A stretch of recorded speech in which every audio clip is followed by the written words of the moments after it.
I'm going to invite up Leah Belsky. Leah is the Chief Enterprise Officer of Coursera.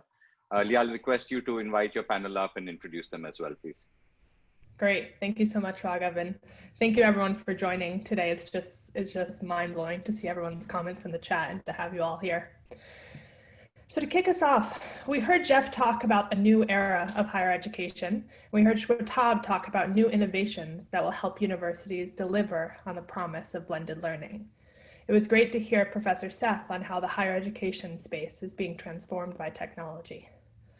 COVID-19 has forced institutions to build new online and hybrid offerings, but it has also enabled universities to rethink the type of curriculum they offer to students, the source of the classes, and the degree to which the curriculum is job relevant and will have a clear ROI.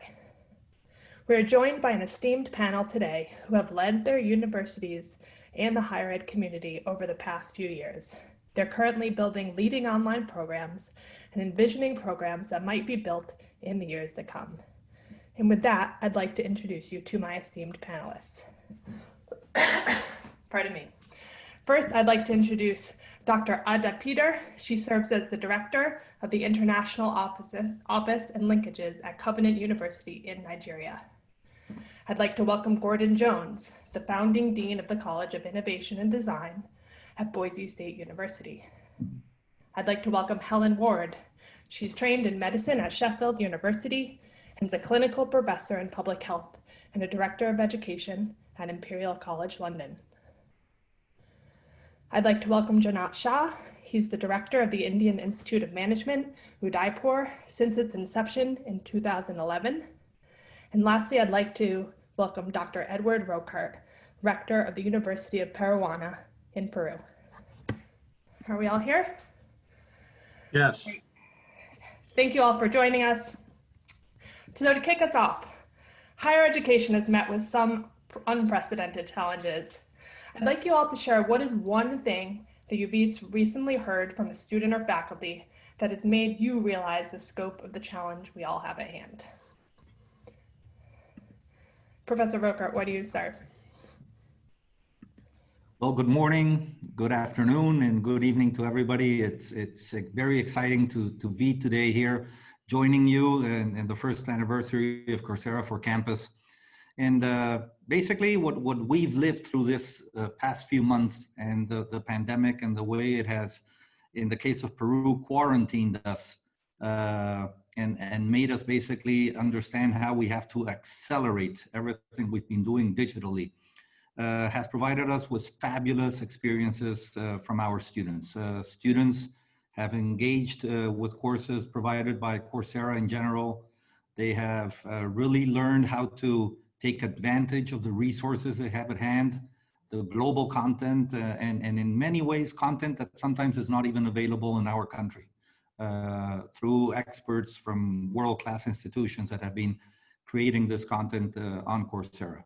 So these experiences have really showed us the value of the content and how, as an institution, we have to see how we can embed this content into our own courses, into our own curricula, and find ways in which we can provide students with better skills for their graduation and in order to be able to be more competitive once they reach the market. And we're working closely with industry to understand what it is they need. And through this partnership that we're establishing with Coursera, find ways in which we make this very efficient, get faculty engaged.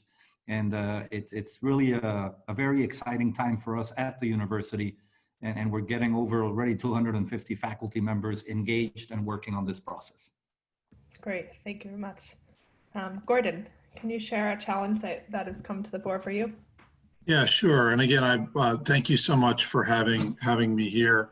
I always like to think of the audience. You may not be familiar with Boise State. We're a 25,000 student regional university in the US. You know, when I think of this question, Leah, I think about perhaps some other members in the audience have felt the same thing, but in some cases there have been sheer panic to natural embracing of the online modality that I think this pandemic has brought on to our faculty. So when I think of this question, I think of the conversations and the collision that we've had on our campus with recognizing we're going to have to be accelerating an adoption. Now, some of that is content our faculty are developing and teaching, but it's also brought to the forefront an interesting conversation around embracing, I guess, a theme of interoperability in higher ed, specifically around where we may find content that can augment our own efforts. And so at Boise State, we've been very much active in trying to marry partnership content, in this case with Coursera, but also our own faculty developing their own online capabilities. And I see them both as very complementary. But I think that would be the one that I would point to for our institution. Great. And Professor Ward, how about you? Hi, Leah, and thanks very much for inviting me, and hello to everybody, wherever you are. I wanted to just share reflections because we have an on-campus Master of Public Health degree, and we also last year launched an online Global Master of Public Health through Coursera. And so I've got the feedback from students doing both of those courses. And the students who have signed up and are taking our online degree, they love the varied and flexible approach that the online learning space gives them. They're usually combining it with work and family and all kinds of other responsibilities, but they're able to fit it in. And they love the fact that they are in control of when and how they use most of the material. The thing they like best, most of them, I think, is the engaging bits where we have live sessions or they interact with each other, they do group work and active learning. It's not to say that when COVID hit, they weren't stressed and actually had some challenges, particularly as in public health. A lot of them, if they're already working in public health, had quite a bit of extra work to do. So we had to actually adapt and work with them to slightly redesign some of the course and to make it more flexible. Some went from a 2-year to a 3-year program, for example. But I want to contrast that with the on-campus degree students who and Coursera for Campus really helped us to shift to remote teaching for those campus-based students. But they found it much more challenging. It was different for them.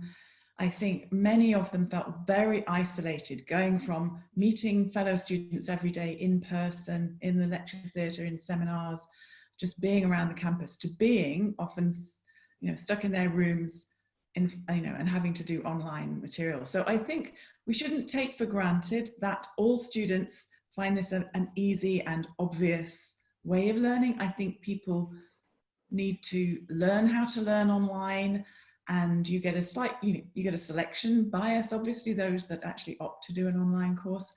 But both online and on-campus students have faced real challenges with COVID, with the isolation, particularly if they're not living with family.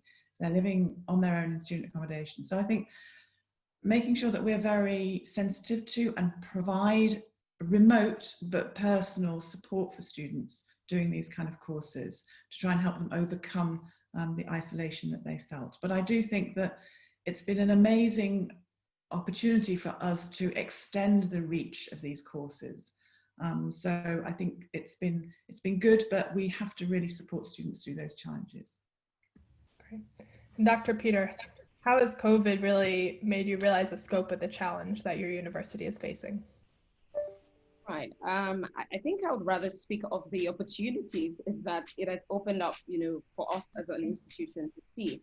So for us, the COVID situation helped us to see how much our students could actually learn without being on campus. One of my students rightly said that, learning on Coursera for Campus helped her to learn from others' mistakes, noting that, of course, on Coursera for Campus, you have the peer review assignments. According to her, when she reviews other people's assignments, she's able to see what she might have done wrong. And for us, that is pretty remarkable. Also, it's a learning experience for them because usually when they're on campus, they're fully concentrated on school, on academic processes and academic demands. But during the COVID, they had to blend the home demands and having to do the academic work at home So it was more of a training process for them. As an institution here in Nigeria, we're really excited about the opportunities that COVID brought along rather than the challenges that we see, because we're fully maximizing, as you'll hear later when I'm going to talk about this. Thank you. Great. And Dr. Shah, how has COVID shifted your thinking? So for us, just to give a background, we're a relatively small institute. We're a only management institution, and we just have 600 students in the campus. And we're a very young institution. And before COVID, we had made our long-term plan where we thought for us, face-to-face learning and on campus is the way we're going to build this institution. But COVID came, and obviously, we learned a whole lot of different skills. And we took advantage of Coursera for Campus. And in the process, I think we learned a whole lot of new skills. And we said, when we look at a future, for us, the face-to-face and campus will still be a core, but we realize there's a whole lot of things we can do in a blended learning form. And so we identified several ways in we are going to improve the quality of learning for our students in future. And there are 4 different ideas we have. One saying that we should be offering a hybrid courses in certain cutting edge areas, especially in the areas of digital technology, in the areas of analytics. There are very interesting courses which are available in Coursera platform. Can our faculty build something on top of this and offer certain very interesting courses? Second, we feel there's a way in which we can do some personalized learning, because we find within a class, we have a wide variety in terms of capability of students. And today, faculty typically handles, average student. And now we are saying will be possible to offer something where for a top end students will be different from a student which will be at the bottom quartile. So suddenly we see a very interesting way in which we can offer a personalized learning depending on the student. Third, we also see that there are time periods where students are not on campus, before the students join the programs, during student internship, and there'll be a way in which we'll be continue to engage. So we see a whole lot of innovations through which we can enhance the quality of learning. There are a few other ideas. One, we're saying this whole idea of alumni, is there a way, this whole lifelong learning, we can take advantage of the Coursera for Campus kind of platform. And there's one more idea which we are looking at from a long-term angle. We are saying there's a whole lot of campuses, institutions within region. We're not of great quality, but we think we can really help them, using the Coursera for Campus, build something for a community. So there are several ways in which we think we can, enhance overall quality of learning for people in our students as well as in community. Great. Thank you very much, Dr. Shah. So Dr. Peter, in the call we had together before this event, you shared how your university was thinking about embedding industry credentials and making sure you were really teaching the skills of the future. And it's particularly challenging working in a continent where there's such a big digital divide. Can you share a little bit about how you build your curriculum at Covenant and how you double down and really making sure that students are getting job relevant skills? Right, thank you so much. So just a brief context about Covenant. So of course, Covenant is one of Africa's higher education institutions. 2 years after graduating from Covenant, 98% of our graduates are either employed or become employers of labor. But to keep up with that, we knew we had to keep doing what we knew how to do best, and that is to keep offering our students, skills that are beyond what the traditional courses would offer. And so before the COVID, we already had plans, to scale the impact of Covenant through online distance learning. And so it became imperative that we'd have to embrace online distance learning.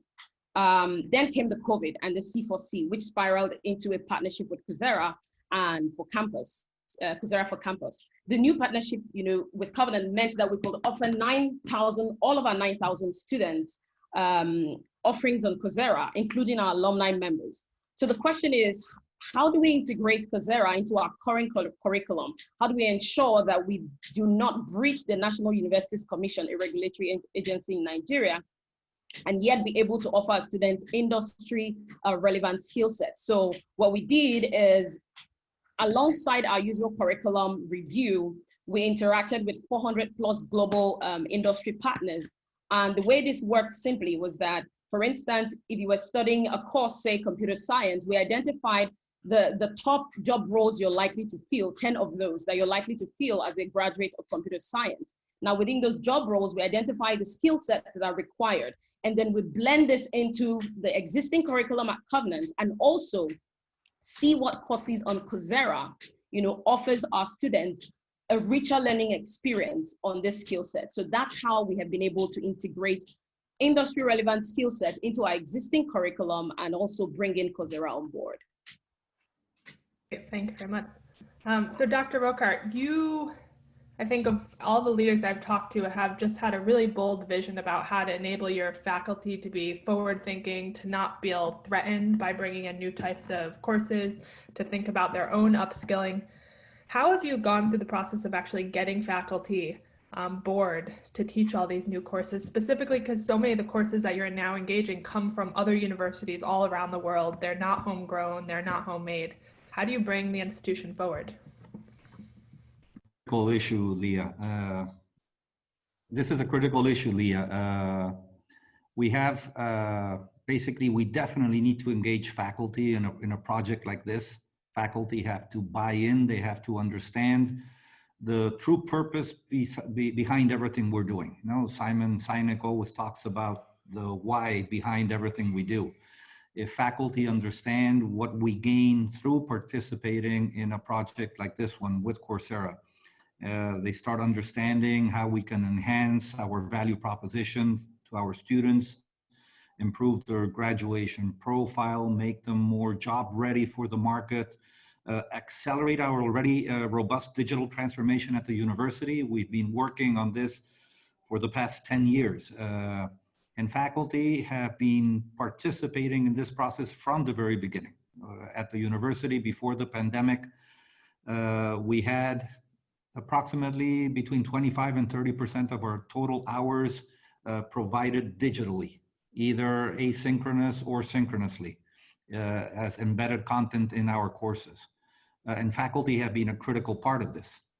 What we are gaining through this partnership with Coursera is that now we have access to an incredible catalog of world-class content provided by leading institutions around the world that will allow our students to access not only what we consider bilingual material, because our instruction is in Spanish, our students now can access content in English that will enhance their bilingual profile by the time they graduate, but it will also provide them with a global perspective.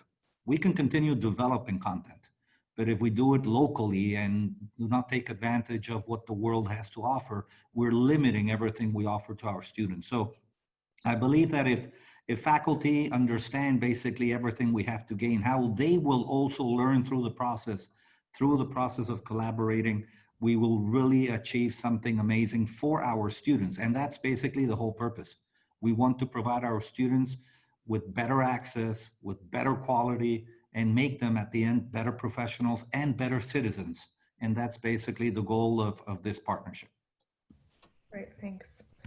And Dr. Ward, you've spoken not just about how we need to bring faculty along, but that we need to actually bring the global university system as a whole along, and we need to have a much bigger vision for how universities can collaborate to share course materials that address global challenges. What's your larger vision for how you think universities, both the universities on the call today and more generally, should be collaborating as we work towards the future? I think that's a great question, because I think we've already heard a lot this afternoon about the way that these shared educational offerings and Coursera for Campus can enhance the employability of students. But I think we need to also look at how the sharing and best use of the material and further development of material can really address the global workforce issues. so that we can target those areas where there's real gaps and we really need to have far more people. So in my own area of public health, there is a huge deficit of well-trained public health workers, both in healthcare, but also in public health, pandemic preparedness, and so on. And actually thinking about how we can have a collaborative plan to build up that workforce with the skills, with the knowledge, the skills, but also the networks, which I think have been mentioned a few times, about how to respond and fill that gap in workforce. So, and that is a way I think that we can contribute to delivery of some of the, for example, the Sustainable Development Goals, which we are not only critical to the future of the world, but some of them have been really set back by the pandemic, and we really need to think how we're going to address those going forward. So yes, the public content on Coursera gives great opportunities, but actually what countries and regions and the world need is people with professional qualifications and training and skills that are accredited. And I think we need to support the learning that we can offer online, and which can be extremely powerful and rich, but also with learning by doing in your own local settings. So it's how do we link that kind of more professional training with the online material and the online engagement, but with locally based training. And I think that, so for example, we launched a course on COVID earlier this year, and it's had, I don't know, 150, 200,000 people have looked at that course. It's fine, and I'm sure lots of people have learnt a lot, but that's not enough to become a public health professional that can help advise governments on what they should do. So I think we need to build up, in addition to sharing material, we need to have a more kind of structured set of partnerships where a university like mine, which has got a lot of experience in certain areas such as virology, immunology, mathematical modeling, and so on, we could work with other partners in low, middle, and other higher income countries and actually say, can we provide some of the content for your degrees and vice versa? Think of it as a kind of co-design where we would work, recognize each other's credit systems and share some content under some kind of mutual licensing system. Now, that sounds all very optimistic and good, and wouldn't we all want to make the world a better place? But we need a sustainable model. And I think that's where having a massive platform like Coursera and the number of universities now involved could give us some leverage to do that. We need to kind of build the bridges between what Jeff talked about, yes, Coursera for campus, but also Coursera for government. They should be investing in this kind of thing, so that it's not just for rich students, it can be for students who can't afford high fees but really are essential. So I would say some kind of sustainable model, partnership and co-design. We need to talk to governments, employers, philanthropists, and also those of us in the higher income universities really need to think how we support those partnerships and learn from our colleagues who are facing different challenges and share our material as much as we can. Great, thank you. And it was fascinating in our prep call, what this group ended up realizing is that there's a set of key challenges that we're all facing, whether it be around blended learning, whether about global challenges we might want to attack together. And one idea that was put forward is to actually go from a forum like this to form networks around these challenges or opportunities, as Dr. Peter said. So I do hope this will be the beginning of that sort of conversation. Gordon, let's go to you. So, a lot of US universities have been skeptical about this type of collaboration, and they've said, well, it's one thing for institutions in India or Nigeria or in other regions of the world to be taking on this content and collaborating, but this isn't something that's going to happen in the US. Can you tell us a little bit about your experience in Idaho? And I know you've recently launched a gap year program. Tell us what you've built and some of the challenges and the vision around building that type of program. Sure, yeah, and I just love the answer that Dr. Ward just gave, because it actually springboards into some of my thoughts. And I think what I hear in not paraphrasing, but just trying to build Dr. Ward on your piece, which is thoughtful design and how institutions are partnering with Coursera. I think that one of the first objections I've at times heard, and I don't know if other members watching this panel hear the same thing, is this somehow a inexpensive or lower quality substitute for me as a faculty member or someone else? And I think what's a key theme for me is for those of us that are deeply committed to both place-based learning, but also believe that this is a time of rapid change and dynamic opportunity, and where Coursera, and for that matter, Coursera really represents, as you've heard from Jeff and others,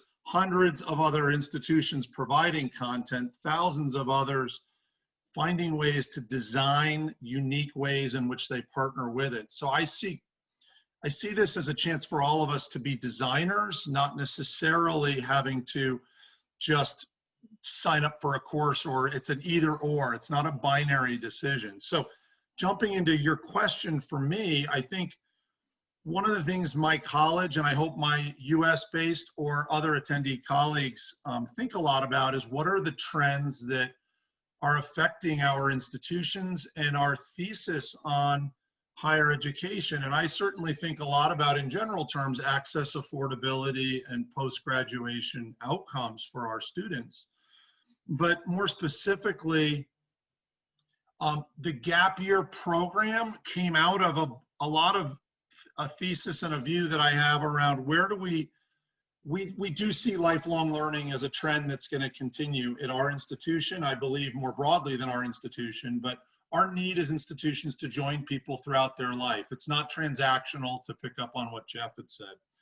Second of all, I think it's incumbent on us, so often as institutions, we think about affordability as either shared, if not mostly responsible for our public funders, in the case of my public university, or others. I think it's incumbent on us as institutions to think about ways in which we can pass through greater affordability. And I won't get into the parallels to healthcare in the United States, but I think that it's a very, we have a multiplayer system here, and I think we can participate in that. And I think about interoperability. So holding those themes for a minute, we thought about at Boise State, where can we expand? And in this case, the concept, one embodiment is this gap year. With COVID, with a lot of the pandemic, we recognized there were people who were very unsettled in where they may be stepping into higher ed. Is this the right time? And so quite rapidly, which is another interesting dimension, is how quickly I think Coursera with your institution can partner. In about 8 weeks, we said, let's try with a continuous innovation mindset and launch what we call a gap year experience. Specifically, it was originally targeting students who might be entering freshmen, but we said people who may be hesitant to do that. And so we set up an experience where we've wrapped Boise State resources, a faculty member, a peer mentor, a career counselor, and an academic counselor around selected Coursera courses. We've had our initial cohort, again, in 8 weeks, 50 students already sign up. And what has it taught us? Again, I view this as a shared learning. We do have a good number of students who are representing that profile, but equally important, we've actually figured out already that another group who's very interested in this is our students who have actually, it's a retention tool. They've not been performing well academically. And today, a big concern for mine, and I'm sure many others, is we lose students. They'll step out and they disappear. And the statistics on the percent of students in the United States who start university and never graduate is staggering. And so all of a sudden, we can offer them a much more customized experience. And those Coursera courses they take earn them credit to Boise State. So they get up to 6 credit hours over a semester at a high affordability rate. And so to me, it's just the gap year is an example of creativity where our institution, married with the tremendous opportunities that a Coursera catalog and courses offer. And again, it's not meant to be prescriptive for others, but I do think it's an interesting case point. So thanks for the question, Leah. Awesome. I definitely think your gap year program is an interesting model that could help with retention, and it's a model that I think schools can experiment with without having to go through a lot of the red tape that you traditionally have of having something be part of a core degree program. Let's shift a little bit, and I have one more question, then we're going to go to the audience. And the question is for you, Dr. Shah. So getting an MBA or a management degree from an IMM is something so many people aspire to do. Do you see a world in which through online learning, you could actually expand access to the number of people who could get degrees from your institution? Absolutely. So I think we are a country like ours, as you rightly said, there are a large number of students who don't get a good quality education. And I think we owe to the society. And I think Dr. Watt talked about it. And we also see that potential where we could partner, with a whole lot of institution and region where we could use Coursera kind of platform and figure out a way of providing relatively lower cost but moderate quality education. So I think it's a great opportunity, and I think that's where I think a lot of experimentation will have to be done.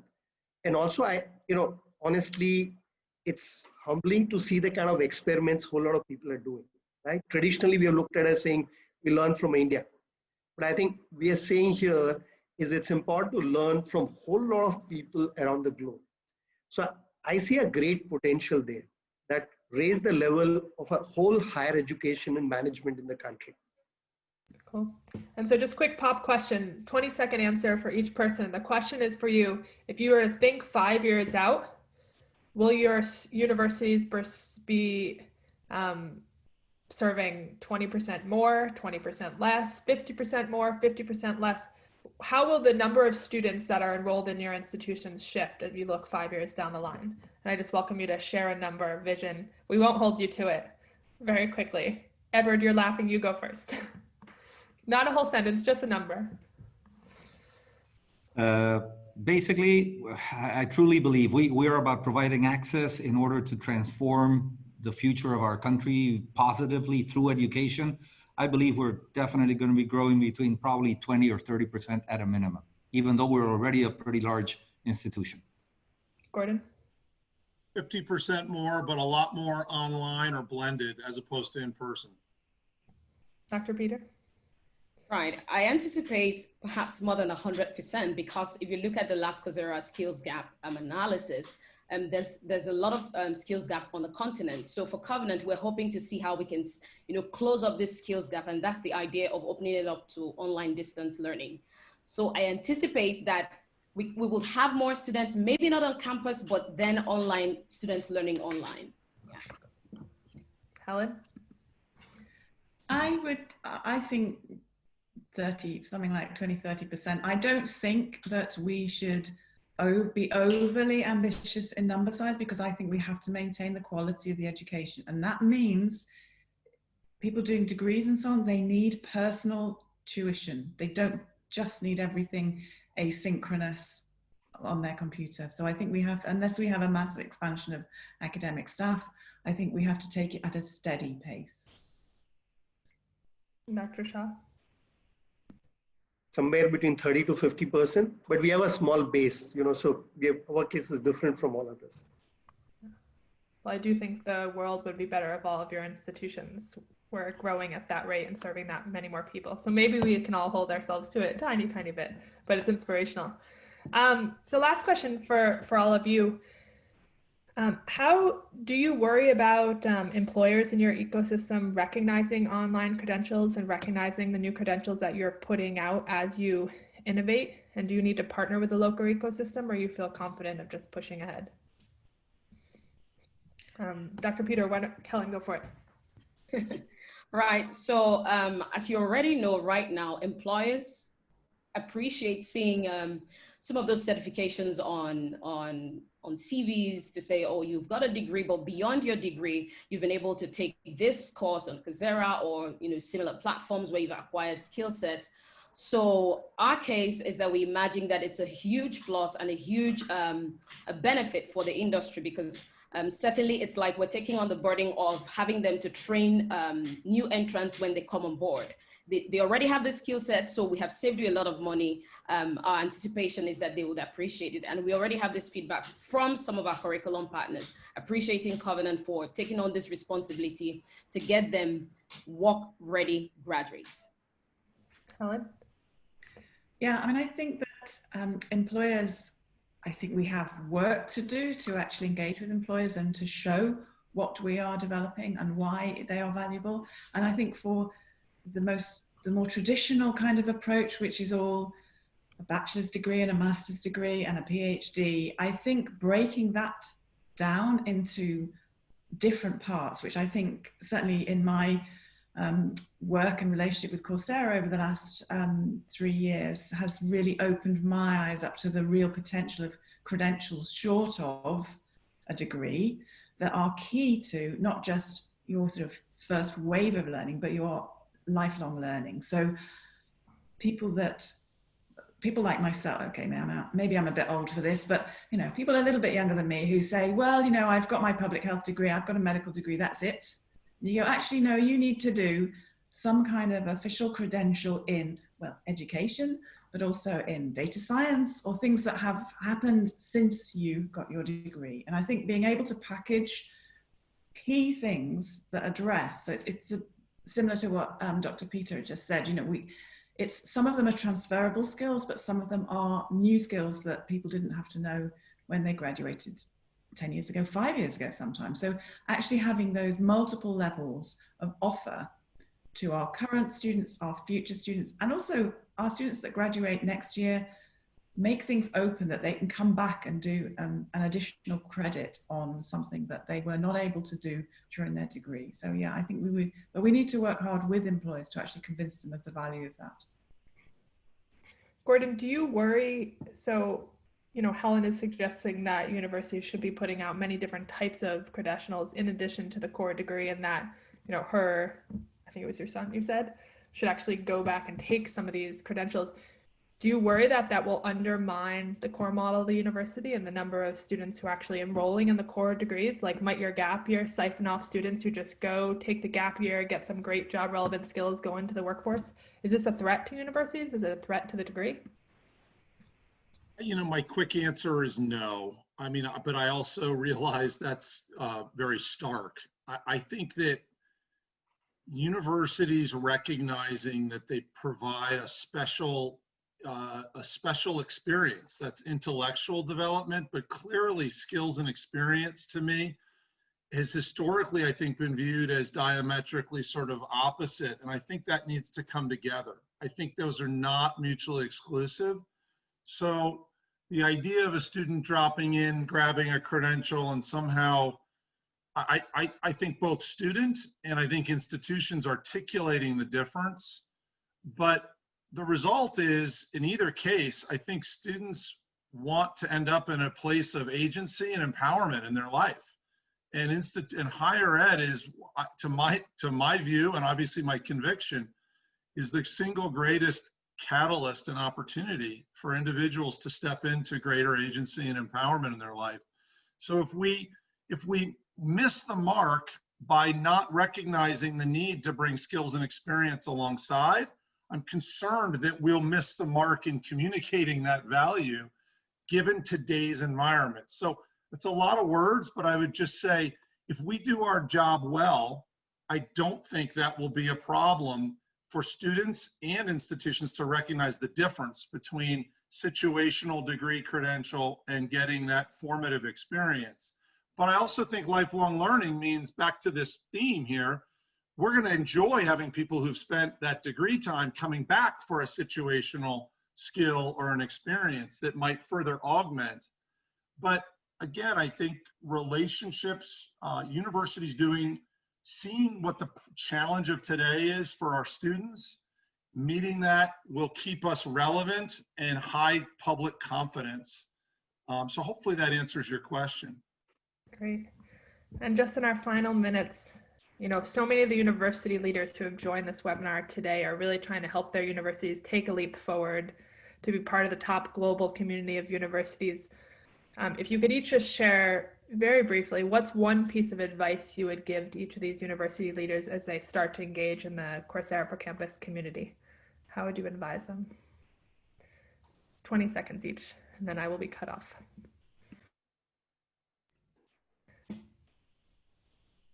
I would say, I mean, look at what the range of things that are available, look at what it is that you can't cover in your university and what kind of opportunities are out there that you could offer to your students, and try perhaps a few smaller things first. That's what I would say, and see how the students respond.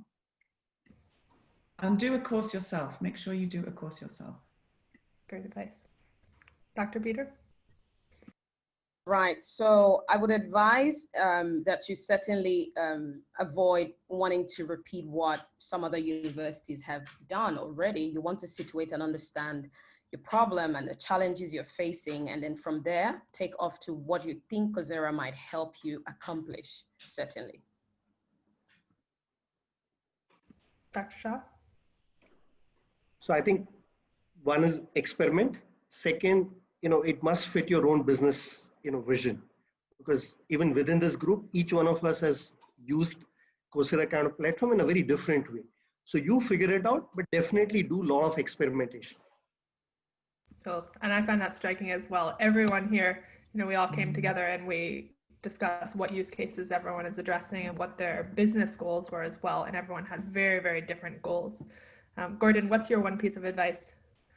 So much of my life as an administrative leader is thinking about the objections. So I think I would just say, hopefully see the opportunity. Don't let any embodiment that might trigger a defensive response be a reason not to do it. Think about how it fits with your institution and be creative. And Edward?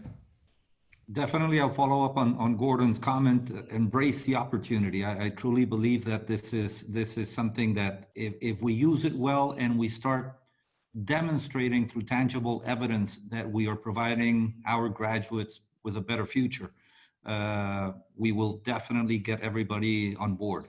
And it has basically to be seen as a flexible and adaptable opportunity. We don't need one size fits all models, and every institution can find the best way of taking advantage of this. Great. Well, thank you so much for your time, and to the audience, I hope this was useful. We have gobs of additional questions, so there's a lot of people who want to learn from all of you, and I hope this is really just the second phase of bringing together this community. And Helen, I love your vision of really thinking about the global challenges that we're all trying to address together as well. So thank you very much. Thank you, Raghav, back Leah. to you. Thank you. Thank you very much. Thank you very much.